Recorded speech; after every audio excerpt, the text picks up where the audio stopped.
आदिदेव नमस्तुभ्यं प्रसीद मम भास्कर। दिवाकर नमस्तुभ्यं प्रभाकर नमोऽस्तुते। सप्ताश्वरथमारूढं प्रचण्डं कश्यपात्मजं श्वेतपद्मधरं देवं तं सूर्यं प्रणमाम्यहम्। लोहितं रथमारूढं सर्वलोकपितामहं महापापहरं देवं तं सूर्यं प्रणमाम्यहम्। त्रैगुण्यं च महासूरं ब्रह्मविष्णुमहेश्वरं महापापहरं देवं तं सूर्यं प्रणमाम्यहम्। बृंहितं तेजसां पुञ्जं वायुराकाशमेव च प्रभुस्त्वं सर्वलोकानां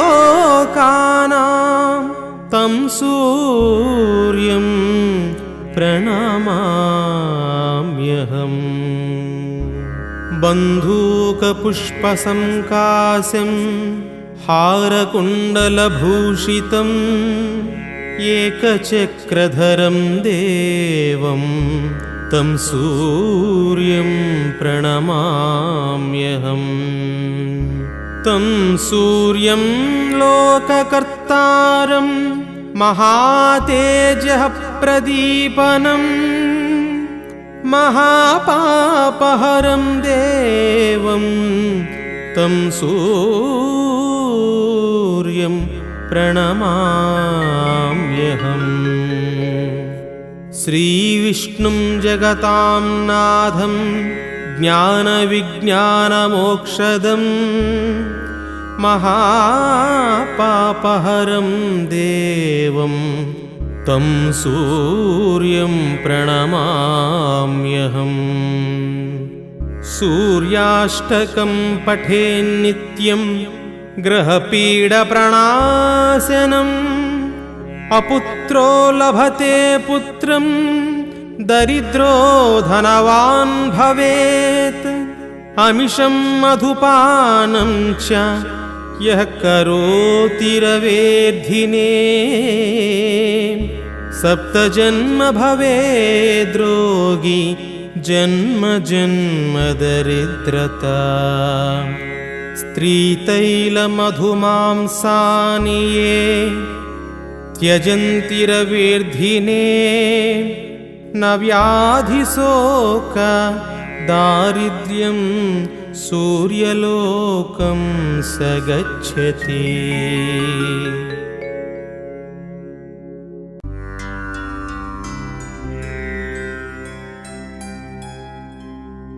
ततो युद्धपरिश्रान्तं समरे चिन्तया स्थितं रावणं चाग्रतो दृष्ट्वा युद्धाय समुपस्थितं। दैवतैश्च समागम्य द्रष्टुमभ्यागतो रणम्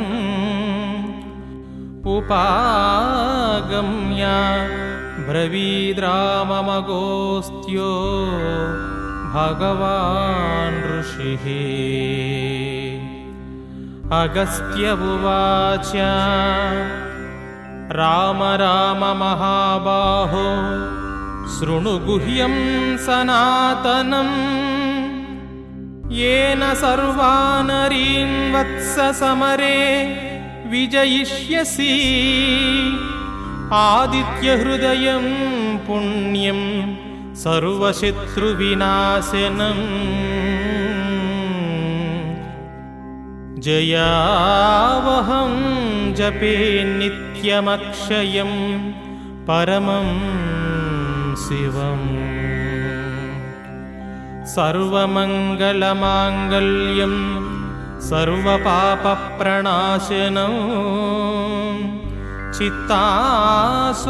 चित्ताशोकप्रशमनम् आयुर्वर्धनमुत्तमम् रश्मिमन्तं समुद्यन्तं देवासुरनमस्कृतं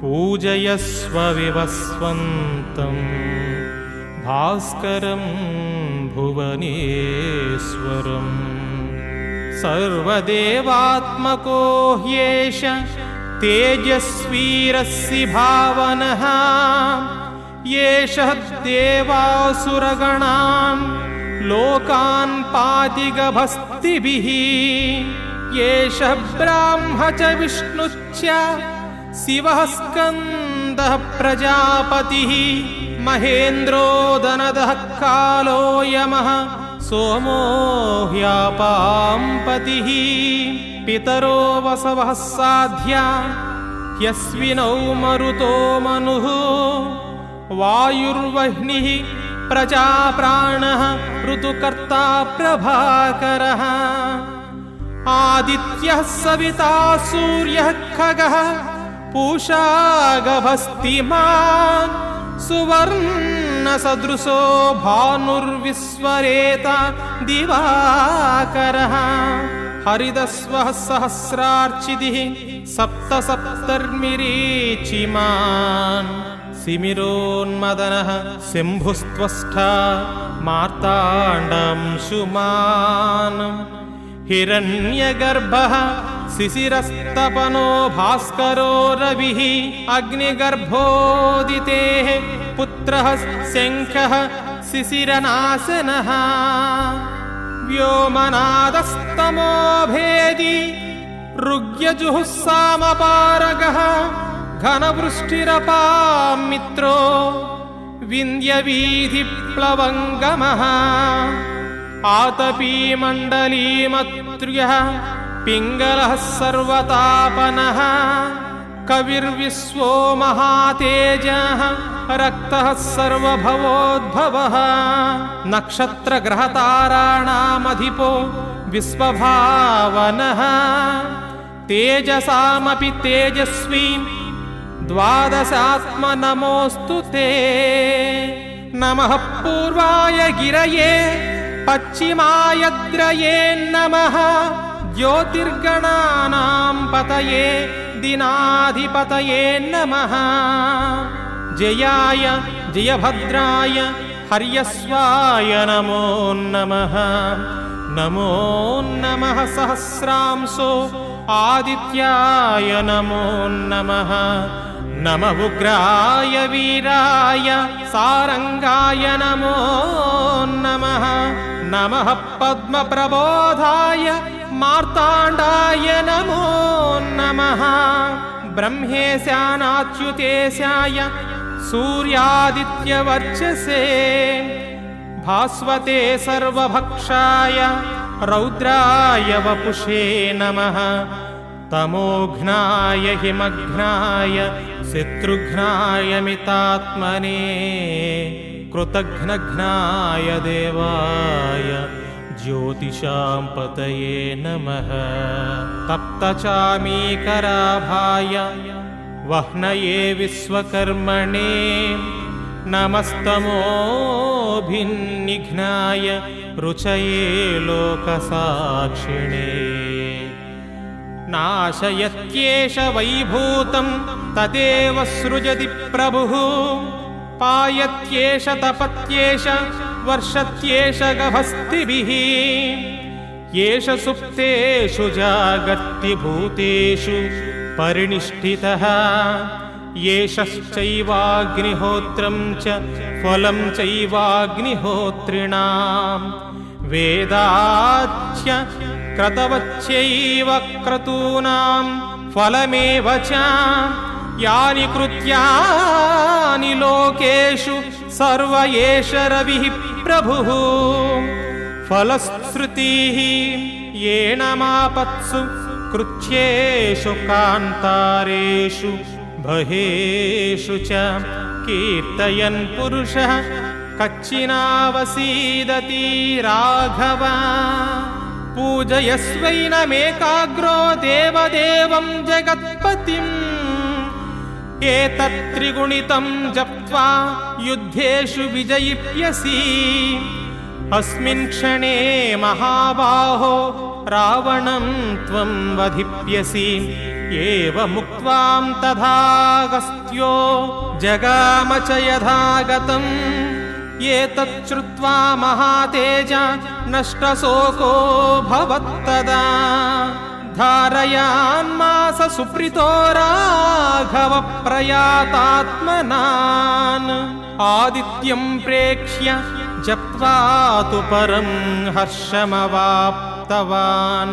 त्रिराचम्य शुचिर्भूत्वा धनुराधाय वीर्यवान् रावणं प्रेक्ष्य हृष्ट्वात्मा युद्धाय समुपागमत् सर्वयत्नेन महतावदे तस्य धृतोऽभवत् अधरविरवधन्निरीक्ष्य रामं मुदितमनः परमं प्रहुष्यमाणः निशिचरपति संशयं विदित्वा सुरगणमध्यगतो वचस्त्वरेति इति श्रीवाल्मीकिरामायणन्तार्गत आदित्यहृदयस्तोत्रम्।